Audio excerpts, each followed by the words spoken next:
Apologies, my lords. I thank the noble lady Baroness Greengross for her securing this debate. A minute of history. In 1987, the NHS had more than 127,000 acute hospital beds and more than 52,000 geriatric beds. 20 years later, geriatric bed numbers have been cut by over 60% and acute beds by 20%. In 2010, the category of geriatric beds disappeared altogether. That followed a 1981 white paper titled Growing Older and a DHSS consultation paper in the same year titled Care in the Community, which both planned for transferring patients from hospital settings into the community.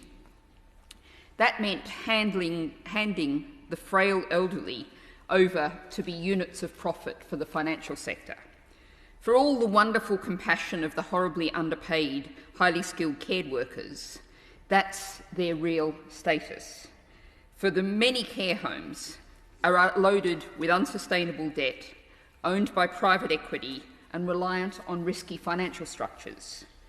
A 12% return is expected, and this should be, without the debt, an extremely low-risk financial sector where a 5% rate of return is considered reasonable. Now, I look forward to the speech of the noble Lord Seeker, who I believe will be setting out further detail of this. But I want to look at the question specifically posed by the noble Baroness Lady Greengross. Where's the intergenerational problem here? We have a system problem, the exploitation of each generation in turn by the financial sector, and the exploitation of the workers whose caring humanity leads them to labour for utterly inadequate wages in poor conditions. The elderly today are being treated as cash cows, and the young are being expected through national insurance to pay in before, in their turn, being forced into the same dysfunctional, exploitative system. I saw some debate that insurance might fill this gap, but, my lords, why do we not insure all generations and all of our futures, as we do with a still inadequate, inequitable, but basic state pension, by providing free social care to all who need it, funded, in another term insured, by all of us through general, fair, progressive taxation, far more progressive taxation than we have now.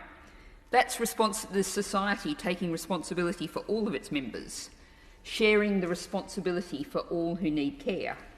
Now, the Green Party calls for national insurance to be replaced with a single unified tax, income tax, to reduce loopholes and raise £24 billion to fund social care.